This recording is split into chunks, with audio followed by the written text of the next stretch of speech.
ready? While I'm in there, we tell them on the throne, locking it just like that. Lock it, lock it, lock it, lock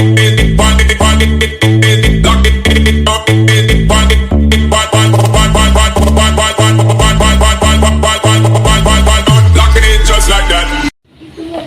Halo, perkenalkan nama saya Pedro Marulis Manung Khalid dengan NIM 21030695 dari kelas PTNB Prodi Peternakan Fakultas Pertanian Universitas Sumatera Utara.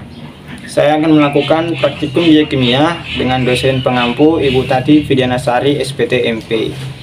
Soal yang pertama, jelaskan 3 sistem kompensasi pada tubuh. Yang pertama, sistem dapar darah.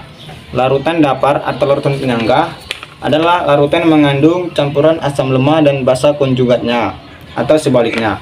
Secara alami, sistem dapar bikarbonat digunakan untuk mengatur pH darah karena darah mengandung sistem dapar asam bikarbonat dengan garam bikarbonat.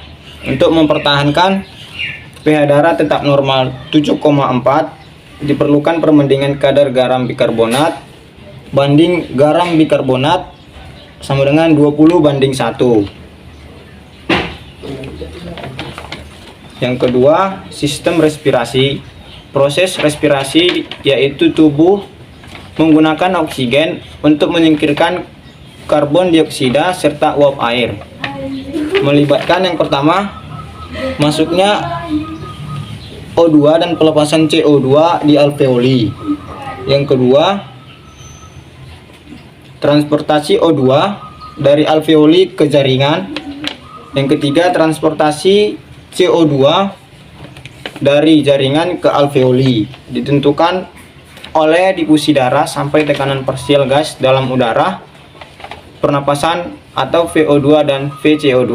Transportasi O2 dalam darah berbentuk gas larutan dalam plasma dan O2 terikat hemoglobin atau HbO2. Lalu transportasi CO2 dalam darah berbentuk gas larutan dalam plasma. Yang kedua, asam karbonat larutan dalam plasma. Yang ketiga, ikatan karbomino dengan protein darah termasuk Hb 20%. Dan yang keempat, garam bikarbonat 70%. Yang ketiga, sistem ekskresi melalui ginjal. Mengatur kandungan garam bikarbonat dalam darah dengan cara yang pertama, mobilisasi ion H+ di tubulus proksimal dengan reabsorpsi Na+. Yang kedua, ion H+ di tubulus distal ditukar dengan Na+. Yang ketiga, membentuk amonia atau Na4+ di tubulus distal menggantikan Na+ yang terpakai. Soal yang kedua, jelaskan metabolisme air pada ternak. Air merupakan senyawa yang memiliki rumus kimia H2O yang berfungsi untuk penyusunan jaringan pada hewan dan juga tumbuhan. Di mana air dibedakan menjadi 2, yaitu intraseluler dan ekstraseluler. Di mana intraseluler di dalam air 50% pada tubuh termasuk darah. Sedangkan ekstraseluler merupakan urin. Fungsi air juga sebagai yang pertama sebagai katalisator, di mana untuk menghilangkan sebagian besar panas yang ada dalam tubuh. Yang kedua, sebagai pembantu proses pencernaan,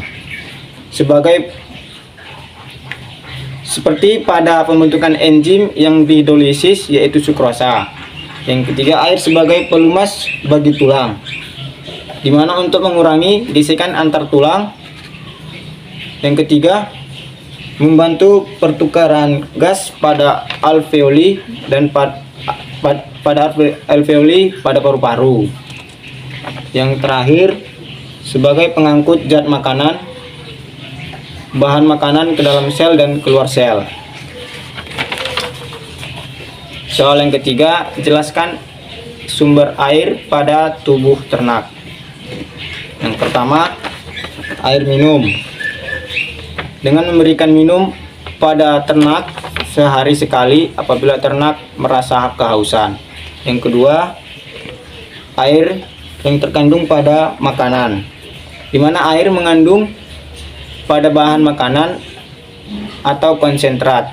Yang ketiga, air metabolik yang terdapat pada hasil dari oksidasi makanan dari molekul kompleks di dalam tubuh. Soal yang keempat, jelaskan cara menghitung air metabolik. Bila suatu ransum mengandung 10% protein, 20% lemak, dan 50% KH, jumlah air metabolik yang dihasilkan oleh setiap 100 kilokalori energi metabolik adalah, pada tabel, zat makanan, karbohidrat dengan air metabolik hasil oksidasinya 60 gram, pada rata-rata kalori 400 kilokalori, dan air metabolismenya 15,0. Lalu zat makanan, protein, air metabolik hasil oksidasi 42 gram, pada rata-rata kalori 400 kilokalori, dan air metabolismenya 10,5.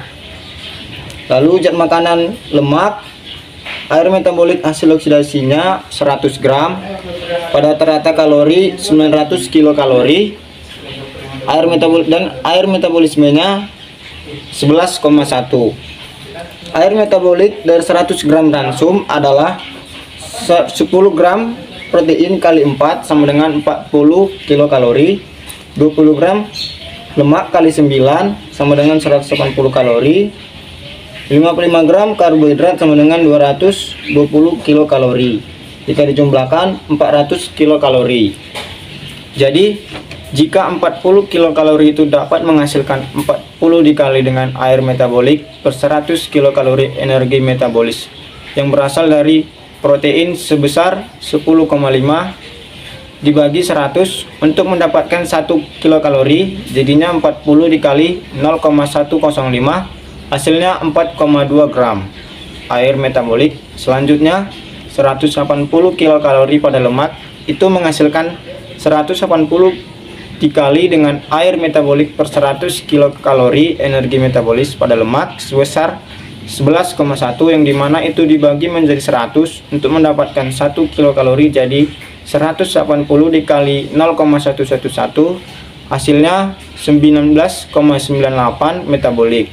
Selanjutnya ada 220 kilokalori yang menghasilkan 220 dikali air metabolik per 100 kilokalori energi metabolisme yang berasal dari karbohidrat sebesar 15.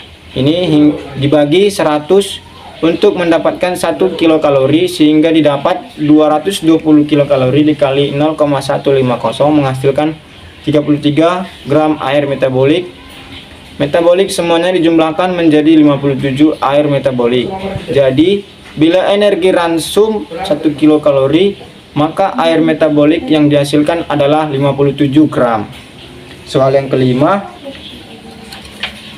faktor yang mempengaruhi ekskresi dan kebutuhan air.